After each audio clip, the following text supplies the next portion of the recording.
So guys, मैं हूं आपका होस्ट मारूफ और आप देख रहे हो Floyd Collins, a race against time and survival. Lucky cave explorer Floyd Collins has been trapped in Sand Cave.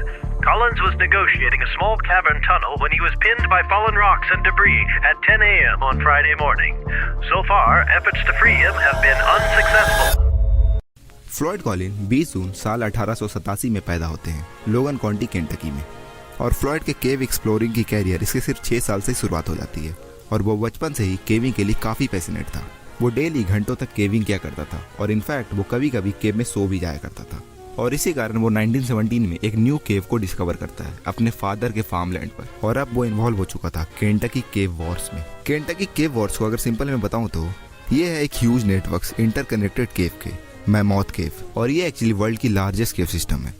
और इसी बीच में एक सिटी है जिसका नाम है केव सिटी. और ये पूरी प्राइवेट प्रॉपर्टी के एरिया में दर्जनों केव है. और इसी के कारण यहाँ पर फार्मिंग नहीं हो पाती. और यहाँ cave tourism as a source of income एक प्रोमिनेंट चीज बन जाती है. तो प्रॉब्लम यह है कि यहाँ केव ज़्यादा है लेकिन लोग कम है, तो ऑब्वियसली यहाँ कंपटीशन बढ़ जाती है. और फ्लॉयड भी अपने केव को डिस्कवर करने के बाद वो इसकी पूरी एडवर्टाइजमेंट करता है. लेकिन लोग फिर भी इसके केव में नहीं आते क्योंकि इसके केव में कोई यूनिकनेस नहीं थी. तो फ्लॉयड बाद में दूसरे के प्राइवेट प्रॉपर्टी पर एक दूसरी केव को डिस्कवर करता है. और लैंड ओनर और इसके बीच में एग्रीमेंट होती है कि प्रॉफिट में 50% शेयर आपस में स्प्लिट होने वाली थी. और अब बस फ्लॉयड को उस केव को अट्रैक्टिव बनानी थी जिससे ज्यादा से ज्यादा लोग यहाँ आए. और क्योंकि केव की लोकेशन भी बहुत अच्छी थी, वो सिर्फ हाईवे से 100 यार्ड की दूरी पर थी. और इस केव में एक यूनिकनेस भी थी. इस सैंड केव में एक चेम्बर थी जो कि जिप्सम क्रिस्टल से बनी थी. और वो कंपैरेटिवली दूसरे केव से बहुत ज्यादा ब्यूटीफुल दिखती थी. लेकिन इस जगह जाना बहुत ज्यादा मुश्किल थी और फ्लॉयड इसके रास्ते निकालने के लिए महीनों से काम कर रहा था. फ्लॉयड बहुत पैशनेट था. वो डेली 12 घंटों तक केव में पत्थरों को हटाता रहता था जिससे वो जगह इसे मिल जाए. और इवेंचुअली 30 जनवरी साल 1925 में, उसी दिन जिस दिन वो अटकने वाला था, उसी दिन वो उस क्रिस्टल चेम्बर को ढूंढ निकालता है. वो बहुत खुश था. वो उस चेम्बर को घंटों तक देखता रहता है क्योंकि ये इस जगह में आने वाला हिस्ट्री में पहला इंसान था. वो एक्साइटेड था अपनी फैमिली को इस डिस्कवरी के बारे में बताने के लिए. लेकिन ऊपर वाले ने इसकी किस्मत में कुछ और ही लिख रखी थी. खैर, वो वापस लौटते समय यहाँ बुरी तरह से 60 फीट की गहराई में अटक जाता है जहाँ इसे हिलना भी पॉसिबल नहीं थी. वो पूरे अंधेरे केव में चिल्ला रहा था और थकने के बाद वो कुछ देर रुक जाता है और फिर कुछ देर सो लेता है. और फिर वापस जागने के बाद वो वापस चिल्लाता है. लेकिन इसकी आवाज कोई सुनने वाला नहीं था. और वो इस अंधेरे में 23 घंटे तक ऐसे ही चिल्लाता रहता है.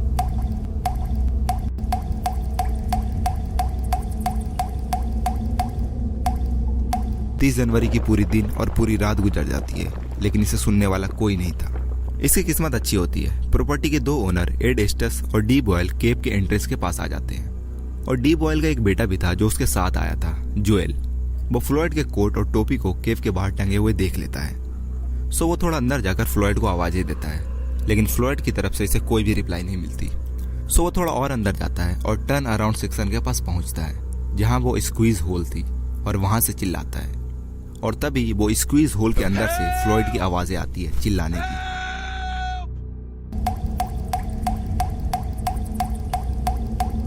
क्योंकि केव हाईवे पर थी तो लोगों की भीड़ लग चुकी थी. और होमर फ्लॉयड कॉलिन का छोटा भाई था. और फ्लॉयड के केव में आने से पहले फ्लॉयड ने ऑलरेडी होमर को अपने साथ चलने को कहा था लेकिन होमर ने मना कर दिया था. लेकिन अब होमर पैशनेट था अपने भाई को वहां से किसी तरह से भी निकालने के लिए. होमर डिस्परेटली केव में घुसता है और स्क्वीज एरिया को क्रॉस करता है. रफ सरफेस से इसे स्क्रैचेस आ रही थी लेकिन वो सभी को इग्नोर करते हुए फ्लॉयड के पास पहुंचता है. और जल्द ही होमर के पैर फ्लॉयड के फेस को टच करती है. लेकिन यहाँ चीजें सही नहीं थी. सिचुएशन और खराब हो रही थी. तो सिचुएशन ऐसी थी कि तो फ्लॉयड यहाँ था और पत्थर यहाँ के इसके एंकल को दबाए हुए थे. और वो भारी वजन के छोटे छोटे पत्थर से चारों तरफ से गिरा था. और छोटे पत्थर के पहाड़ इसके ऊपर थी जो गिरने के लिए रेडी थी. क्योंकि ये ओपनिंग बहुत छोटी थी तो यहाँ पर सिर्फ 2 ही ऑप्शन थी. ऑप्शन 1, होमर को पहले पैर नीचे करके आना था लेकिन इससे वो फ्लॉयड को टच भी नहीं कर सकता था. इसके बॉडी ही इसे रोक रही थी. ऑप्शन 2, अगर होमर पहले अपने सर को नीचे लेकर जाए लेकिन इससे इसे एक्सेस तो मिलेगी लेकिन इसे 100 किलो से ज्यादा पत्थर अपसाइड डाउन पोजीशन में होकर हटाना होगा. और प्रॉब्लम ये थी कि यहाँ जगह बहुत कम थी.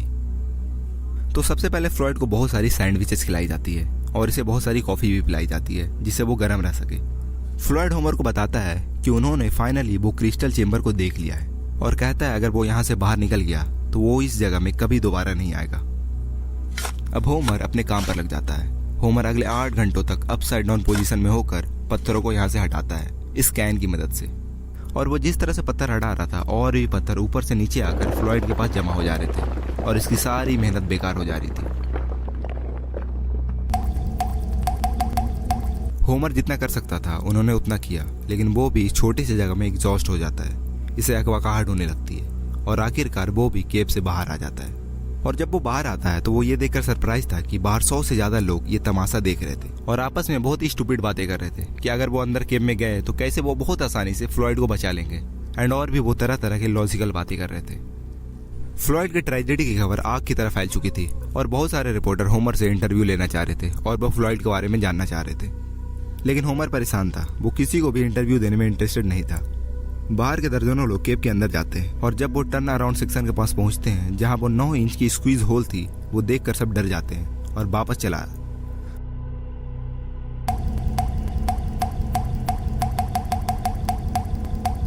तो यहाँ एक रिपोर्टर विलियम मिलर भी था जो होमर से इंटरव्यू लेने की कोशिश कर रहा था, लेकिन होमर को किसी रिपोर्टर की जरूरत नहीं थी, उसे एक दोस्त चाहिए थी जो इसकी मदद कर सके। वो गुस्से में रिपोर्टर को कहता है, listen, if you want more information then why didn't you go into the hole and look yourself. और पता है विलियम मिलर ये सुनकर एग्री कर जाता है। यस, वो केरोसिन लालटेन लेकर केव के अंदर घुसता है और अंदर जाते ही केव के फर्श पर हल्की हल्की पानी आई हुई थी, क्योंकि बाहर के जो लोग थे बहुत नमूने लोग थे। वो ठंड से बचने के लिए बाहर बॉनफायर जला रहे थे, बिना ये जाने हुए कि इसकी वजह से केव के अंदर क्या नुकसान होगी। टर्न अराउंड सेक्शन में स्क्वीज होल को देखकर मिलर भी डर जाता है, लेकिन अगर वो अंदर जाने की हिम्मत नहीं करता तो वो भी सभी की तरह उसकी कैटेगरी में आ जाता। तो इसलिए वो 9 इंच की होल में घुस जाता है और अंदर नुकीले पत्थर होने के बावजूद भी वो फ्लॉयड के पास पहुंचता है और वो उससे इंटरव्यू लेने की कोशिश करता है। आई कांट बिलीव दिस कि वो इस सिचुएशन में भी फ्लॉयड से इंटरव्यू ले रहा था, लेकिन फ्लॉयड जवाब देने की हालत में नहीं था और अब वो ठंडे बर्फ के पानी में भी लेटा हुआ था। बेसिकली वो मर रहा था। मिलर भी यहाँ कुछ नहीं कर सकता था और वो भी केव से बाहर आ जाता है। होमर बाहर में मिलर को देखकर खुश हो जाता है, क्योंकि एक अकेला मिलर ही ऐसा था जो अंदर जाने की हिम्मत कर रहा था, वरना बाकी तो सब ऐसे ही थे। और अब 2 लोग थे जो रेस्क्यू में फ्लॉयड की मदद कर रहे थे। मिलर फ्लॉयड की खबर न्यूज़पेपर में फुल डिटेल में छापता है और इसकी रिपोर्टिंग नेशन वाइड स्टोरी बन जाती है। स्टोरी की अपडेट हजारों लोकल और नेशनल न्यूज़पेपर में छप और लोग रेडियो के थ्रू घंटे घंटे में इसकी अपडेट ले रहे थे। इसकी कहानी अमेरिका में फैलते ही जा रही थी और सबके जवान पर एक ही सवाल थी कि फ्लॉयड कॉलिन कब बाहर निकलेगा। अब तक स्टोरी में तीसरा कैरेक्टर आता है, रॉबर्ट वर्डन, और ये तीसरा पर्सन था जिसने स्क्वीज को क्रॉस करके रॉबर्ट से मिला था और इसका प्लान था फ्लॉयड की बॉडी को रस्सी से बांधकर खींचने का। फ्लॉयड अब तक होश में नहीं था, इसकी आंखें खुल रही थी फिर कभी बंद हो रही थी। रॉबर्ट इसे किसी तरह से एक बेल्ट की जैकेट पहनाता है और इसे कॉफी देता है पीने के लिए और इसे खाने के लिए भी देता है और साथ में एक टैबलेट देता है जिससे इसे कम दर्द होने वाली थी और इसे रिलैक्सेशन महसूस होने वाली थी। और तीनों होमर, मिलर, रॉबर्ट रस्सी को पकड़ते हैं और अब होने वाली थी tug of war, cave versus 3 man, और जीतने वाले को मिलने वाली थी फ्लॉयड कॉलिन। और रस्सी के पीछे 3 और आदमी थे जो इसे खींचने में मदद कर रहे थे। तो टोटल 6 आदमी होकर रस्सी को खींच रहे थे। तो फ्लॉयड अटका हुआ था इस तरह से और रस्सी खींच रही थी इसे इस तरह से। इसके शरीर सीलिंग से कंप्रेस हो रही थी और वो मर भी सकता था। फ्लॉयड दर्द में चिल्ला रहा था, वो भीख मांग रहा था रुकने के लिए। Stop stop, it's going to pull me into 2 parts. कोई प्रोग्रेस नहीं होती। फ्लॉयड को सिर्फ दर्द मिल रही थी। टग ऑफ वॉर में वो तीनों हार चुके थे और केव जीत चुका था।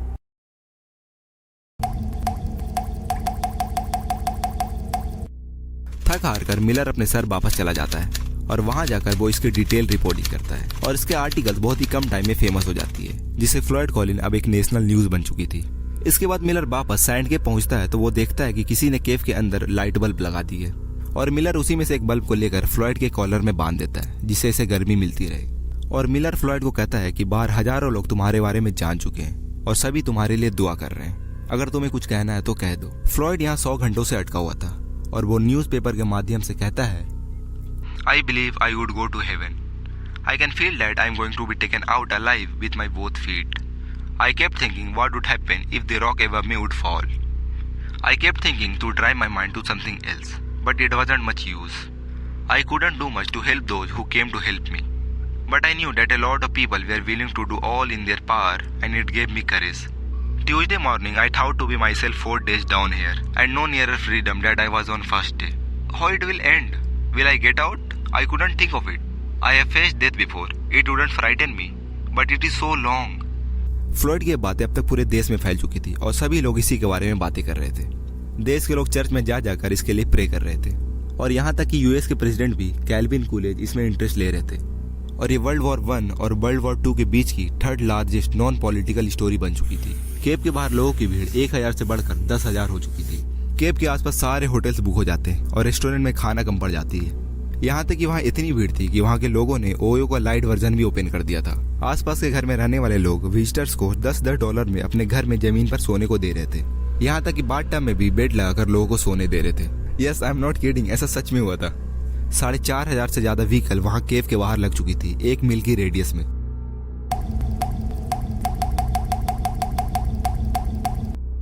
यह है Carmichael, superintendent of Kentucky rock asphalt company, और ये गवर्नमेंट की तरफ से फ्लॉयड को रेस्क्यू करने आए थे और वो अपने साथ कुछ रेस्क्यू की टीम और मिलिट्री के लोग भी अपने साथ लाए थे। और कारमाइकल होमर के रेस्क्यू स्टडीज से बिल्कुल खुश नहीं थे, तो सबसे पहले वो पूरी केव की सर्वे करवाते हैं और पता चलती है कि केव के बाहर हजारों लोग थे और सभी लोगों के मूवमेंट की वजह से ये केव कोलैप्स हो सकती थी। और अब तक केव के अंदर छोटे छोटे लूज पत्थर गिरने भी लगे थे। और कारमाइकल की टीम में एक पर्सन था, केसी जोस, जो केव के अंदर स्क्वीज एरिया को क्रॉस करके फ्लॉयड तक पहुंचता है, जहां फ्लॉयड हेल्प के लिए चिल्ला रहा था। और तब तक टर्न अराउंड सेक्शन के पास छोटे छोटे पत्थर गिरने भी लगी थी और एकदम से सीलिंग और तेजी से गिरने लगती है और केसी अब वापस जाना चाह रहा था। लेकिन फ्लॉयड कहने लगता है कि मुझे बहुत प्यास लगी है और केसी फ्लॉयड के और पास आकर फ्लॉयड को कॉफी पिलाने लग जाता है। लेकिन अब फ्लॉयड सर घुमाकर कॉफी पीने से इनकार कर देता है और इस पॉइंट तक केसी रियलाइज कर लेता है कि यहाँ चल क्या रहा है। फ्लॉयड एक्चुअली में पीने के लिए नहीं मांग रहा था। फ्लॉयड जानता था कि वो 5 दिन से यहाँ ट्रैप है और इसे यहाँ से निकलना बहुत ही मुश्किल है और अब वो कम्प्लीटली सेल्फिश बन चुका था। वो जानता था वो हमेशा इस गेम में ट्रैप रहने वाला है और यहाँ वो अकेला ट्रैप नहीं होना चाहता था। केसी जैसे ये बात को समझता है वो तुरंत घूमकर वापस भागने लगता है और वो किसी तरह से फाइनल स्क्वीज के पास पहुंचता है। इसके चारों तरफ पत्थर गिर रहे थे और वो किसी तरह से बाहर निकल जाता है और फिर बाहर सभी लोग साथ मिलकर केव को कोलैप्स होते हुए देखते हैं।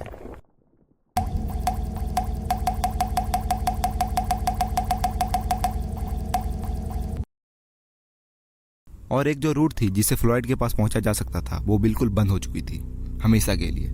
इसका मतलब अब सिर्फ 2 ही ऑप्शन थी। ऑप्शन 1, हार मान लो।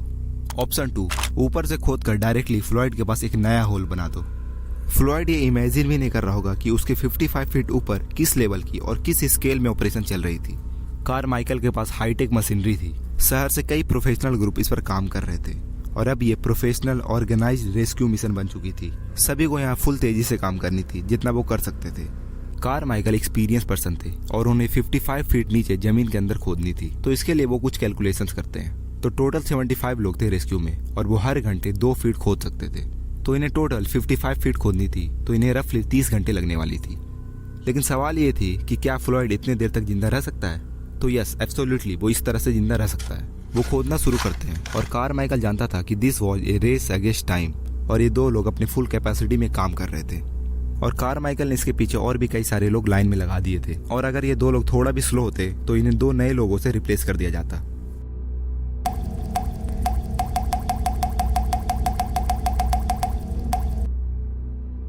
धीरे धीरे ओवरऑल प्रोग्रेस स्लो हो जाती है।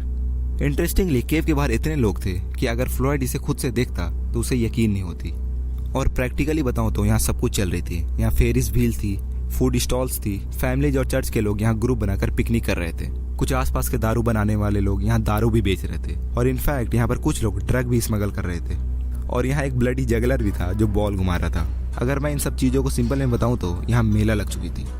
और अब यहाँ स्टोरी में एक मोड़ आती है। तो बात ये थी कि लोगों को एक्चुअली में पता नहीं थी कि फ्लॉयड किस तरह से एक्चुअली में ट्रैप हुआ है और न्यूज़पेपर भी इसकी कुछ खास मदद नहीं कर रहे थे। सो ऑब्वियस क्वेश्चन थी कि फ्लॉयड अभी तक बाहर क्यों नहीं आया है और इसके लिए अफवाह फैलना शुरू हो जाती है। I heard they didn't even want to have him rescued at all. दूसरा कहता है I heard they all are doing for publicity. मुझे तो लगता है फ्लॉयड ट्रैप हुआ ही नहीं है। और तो और र्यूमर और बुरी तरह से फैल जाती है। मैंने सुना कि फ्लॉयड रात में बाहर आता है और दिन में वो वापस केव में चला जाता है। और दूसरे लोग कहते हैं I heard Floyd went into cave and someone murdered him. ये पूरी चीज फ्रॉड है, यहाँ फ्रॉड चल रही है। और ऐसी ऐसी अफवाहों को होमर के लिए रोकना आसान नहीं थी। और यहाँ तक कि कुछ लोग ग्रुप बनाकर और क्रेजी काम करने लगते हैं। 3 लोगों की ग्रुप एक टेलीग्राफ ऑफिस में जाते हैं और उसमें से एक खुद को फ्लॉयड होने का दिखावा करता है और वो फ्लॉयड की माँ को टेलीग्राफ भेजते हैं, उसकी माँ जो ऑलरेडी कई साल पहले गुजर चुकी थी। Please contradict statement that I am buried alive in a sand cave. Tell mother I am all right and I am coming home.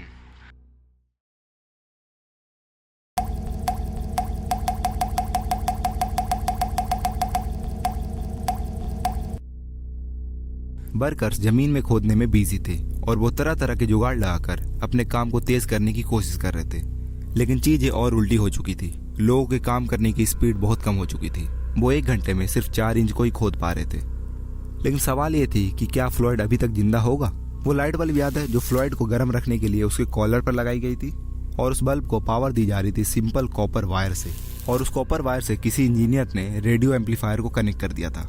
देखो, जब फ्लॉयड सांस ले रहा था तो इसकी चेस्ट एक्सपैंड और कॉन्ट्रैक्ट हो रही थी, जिससे कॉपर वायर में फ्लक्चुएशन आ रही थी, और उसकी रीडिंग डायरेक्टली रेडियो एम्पलीफायर में दिख रही थी। और वो डिवाइस कंसिस्टेंटली फ्लॉयड के ब्रीदिंग पैटर्न को डिटेक्ट कर रही थी, और यही फ्लॉयड के जिंदा होने की सबूत थी।